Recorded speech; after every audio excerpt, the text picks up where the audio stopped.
பகுதிநேர ஆசிரியர்களை பணி நிரந்தரம் செய்ய வேண்டும் என்ற கோரிக்கை இருக்கும் என்பதை எங்க சங்கத்தில் நான் சொல்லியிருக்கேன். பல நேரங்களில் பல முறை சொல்லியிருக்கேன்.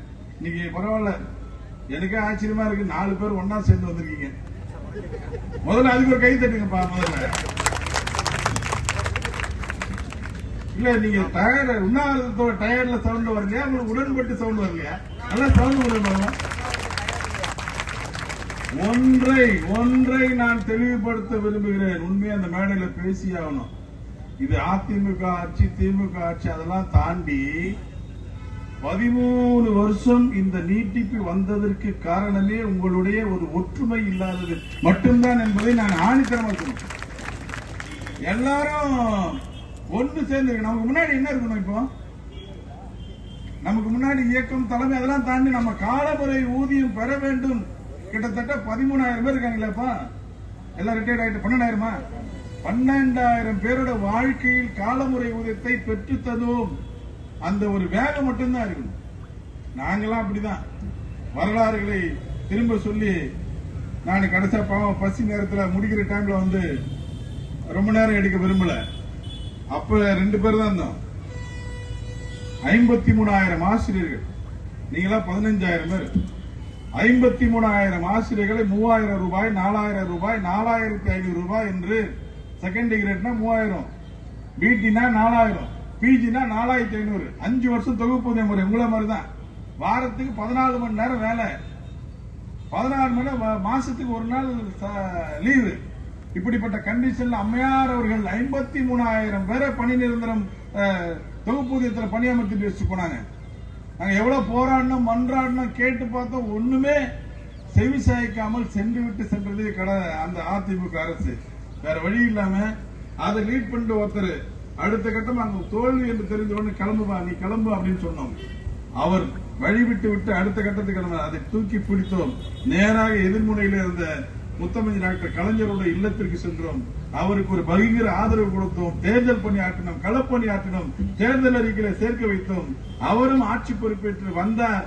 தலைமை செயலகம் சென்றார். 5 கையெழுத்துக்களை போட்டார். அதில் 3வது கையெழுத்து, இனி ஆசிரியர் நியமனங்களில் தொகுப்பூதிய முறை ரத்து என்ற கையெழுத்து. இப்ப நாங்களாம் வந்து நீங்க ஏன் பேசல, என்ன பேசல, எதுக்கு பேசலன்னும் போது இந்த நேரையே கலைஞரை சந்தித்து, ஐயா சந்திக்கும் போது நான் சொன்னேன், ஐயா நான் 10,000 ரூபாய்க்கு வேலையில இருந்தேன். நீங்க நிறைய பேர் இன்ஜினியரிங் காலேஜ் விட்டு வந்தீங்க இந்த வேலைக்கு, எனக்கு தெரியும். நல்ல நல்ல வேலையெல்லாம் விட்டுட்டு வந்தவங்களா இருக்கீங்க, எவ்வளவு பேர் பாவம். அது மாதிரிதான் நானும் சொன்னேன். கலைஞர் அவர்களை சந்திக்கும் போது அறிவாலயத்தில் எதிர்கட்சி தலைவர் அவரு டெஸ்மா காலம். அப்ப நான் சொன்னேன், ஐயா நான் 10,000 ரூபாய் வேலையில இருந்தேன், இந்த வேலைக்கே நான் வரமாட்டேன்னு சொன்னேன். எங்க அம்மா ஒரு ரிட்டையர்ட் டீச்சர், அவங்க சொன்னாங்க தலைவர் ஒருவரா காலமுறை ஊதியம் கொடுப்பாரான்னு சொன்னாங்க. அதை நம்பித்தான் நான் இந்த வேலைக்கு சேர்ந்தேன். என்னை போலத்தான் 53,000 ஆசிரியர்களும் உங்களை நம்பித்தான் இந்த வேலையில சேர்ந்தேன்னு சொன்ன போது அவர் என்ன பார்த்து சொன்னாரு, என்ன ஆட்சிக்கு வரவைங்க, வந்தா செய்யறேன்னாரு.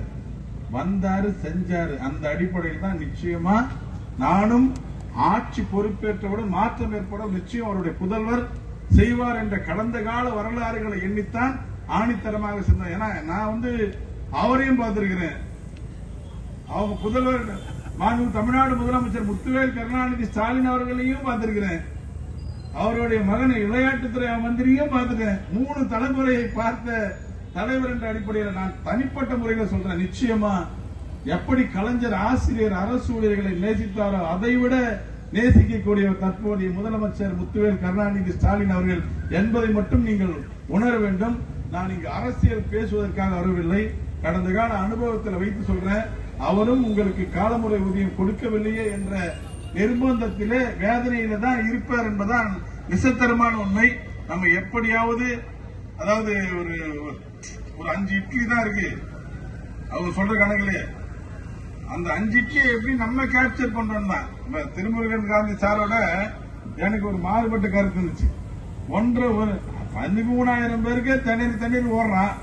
1 லட்சம் பேரை சேர்த்து 1 லட்சம் என்ன ஆகும் யோசிச்சு பாருங்க.